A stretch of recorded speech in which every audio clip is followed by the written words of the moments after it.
Halo semuanya, Selamat datang di vlog kami. Hari ini kita bakal bahas hal yang super menarik, yaitu dampak positif dan negatif teknologi. Oke, karena di zaman sekarang teknologi udah kayak bagian hidup kita, tapi tidak selalu baik untuk kita. Sebelum masuk pembahasan, izinkan kami untuk memperkenalkan diri. Saya Aisyah dan Dinda untuk absen 2. Saya Islam absen 15. Sayangnya nggak ada penasaran. Yuk langsung aja kita bahas. Oke, sebelumnya kita masuk ke dalam gambarnya. Kita harus tahu terlebih dahulu apa sih itu teknologi. Secara sederhana, teknologi adalah segala sesuatu yang diciptakan oleh manusia untuk mempermudah kehidupan. Mulai dari sendok, jam beker, hingga yang canggih seperti smartphone, robot, dan AI. Intinya teknologi adalah inovasi manusia untuk membuat hidup lebih efisien dan lebih nyaman. Nggak sih kalau ternyata teknologi itu berkembangnya tuh panjang banget dari hal yang sederhana sampai yang super canggih sampai sekarang. Iya benar banget, itu betul banget dari alat sederhana sampai dunia internet dan AI. Nah, biar kebayang, kita lihat dulu perkembangan teknologi dari zaman ke zaman. Oke, yuk putar videonya.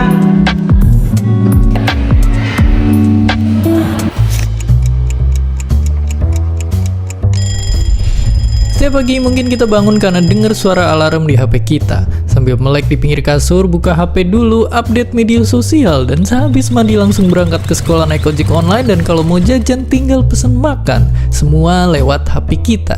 Tapi pernah gak sih kepikiran kalau di zaman dulu semua teknologi ini emang belum ada? Terus gimana sih rasanya hidup di zaman sebelum teknologi yang kita kenal ditemukan?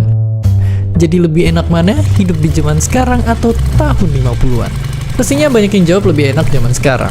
70 tahun yang lalu jelas belum ada internet, belum ada YouTube, video ini, dan tentunya belum ada smartphone. Tiap pagi dibangunin sama jam waker. Kalau mau nelpon orang kita harus pakai telepon ribet yang mesti diputar-putar. Kalau mau dengerin musik kita harus pakai alat gede ini buat mainin piring yang gak kalah gede. Berangkat pergi mesti jalan kaki, kalau jauh baru naik delman. Sungguh sangat ribet. Tapi gimanakah sekarang benda-benda ini? Bagaimana bisa semua hal yang ribet ini dimasukin ke HP kita yang kecil? Jadi, ceritanya ada revolusi yang dipimpin sama teknologi digital. Sebelum revolusi ini, penyimpanan data masih berbentuk analog atau bahkan manual. Buat ngirimnya juga belum canggih-canggih banget. Tapi dengan teknologi digital ini pastinya semuanya jadi lebih cepat dan praktis. Tapi bayangin dulu kita nyimpen data-data masih ditulis di kertas, sedangkan satu CD bisa nyimpen data sama dengan 19 meter tumpukan kertas. Dan akhirnya zaman sekarang kita udah biasa banget nemuin memori 1 tera. Padahal kalau dijadiin tumpukan kertas juga bakalan setinggi Gunung Everest yang ditumpuk 3. Ini karena semua data direkam dan dikirim dalam bentuk kode angka. Dan semakin teknologi terus maju dan maju, semua ujungnya ke satu penemuan yang penting banget, internet. Munculnya internet bikin perkembangan teknologi melesat kencang. Dulu buat nonton film kita harus ke bioskop dan ngantri panjang banget buat beli tiket. Sekarang kita tinggal buka HP dan pesen tiket online.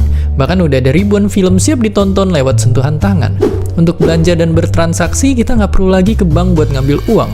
Di zaman dulu pun bank itu pakai sistem barter alias nggak segampang transaksi di hari ini. Sekarang ini ibaratnya bank pun udah masuk ke HP kita. Dan karena smartphone udah bisa ngelakuin apa aja, banyak juga orang yang punya lebih dari satu. Saking banyaknya pengguna HP, kalau semua smartphone aktif di dunia dijejerin, barisannya bakal muterin bumi 10 kali. Sungguh sangat banyak.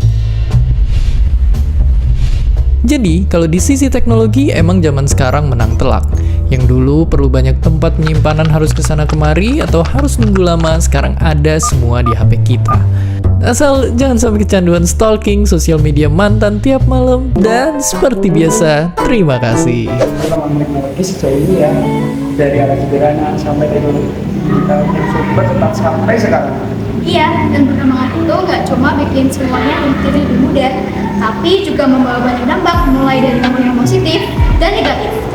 Makanya penting banget buat kita bukan hanya manfaatnya, tapi juga dari risiko yang bakal bisa muncul. Betul banget. Oke, sekarang kita bahas dulu yuk dampak positifnya. Let's go. Dampak positif dari teknologi yang pertama yaitu mempermudah komunikasi.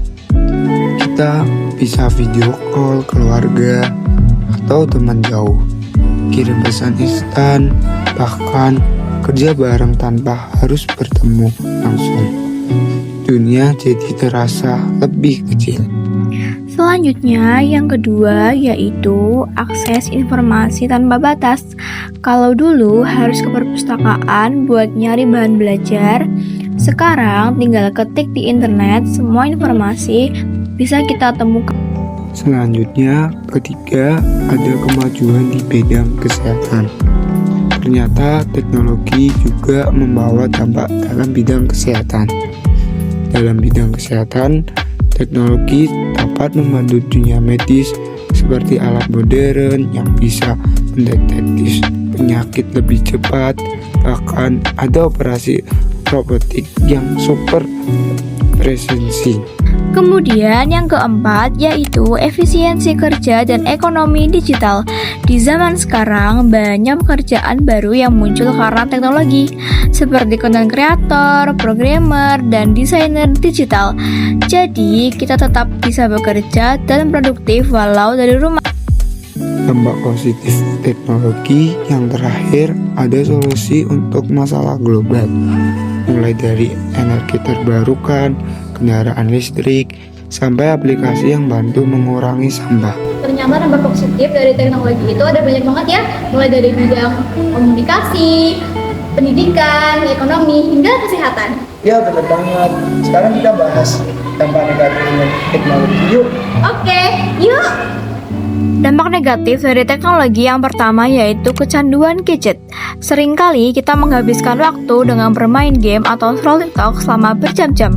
Nah, itu merupakan contoh sederhana dari kecanduan teknologi.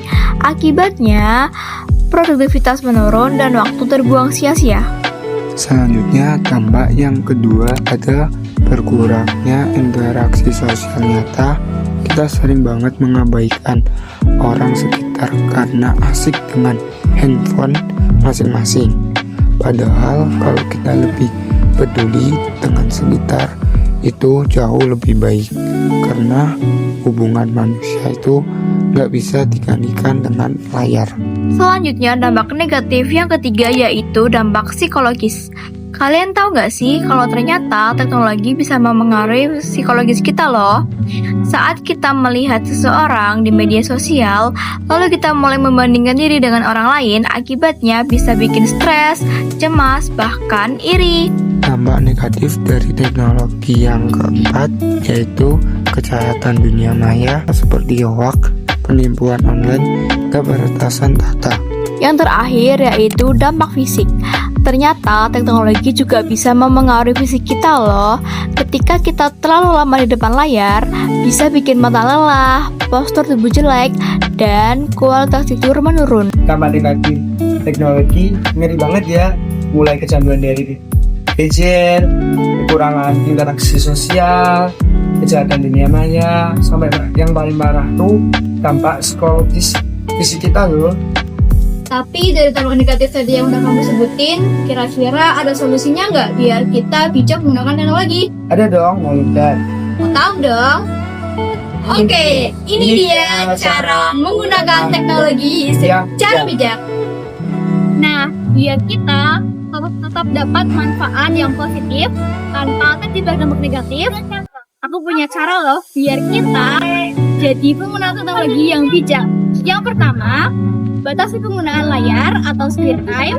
Yang kedua, gunakan teknologi untuk hal yang produktif seperti belajar, berkarya, dan komunikasi positif. Lalu yang ketiga, verifikasi informasi sebelum menyebarkannya. Yang keempat, yang paling penting nih, jangan lupa istirahat dari layar dan berinteraksi di dunia nyata. Simpulannya, teknologi itu ibarat air mata dua. Kalau kita menggunakannya dengan bijak dan benar, ya akan bermanfaat dan luar biasa. Tapi kalau kita menggunakannya secara berlebihan, maka akan melukai diri sendiri. Jadi, yuk sama-sama jadi generasi yang melek teknologi, tapi juga bijak menggunakannya.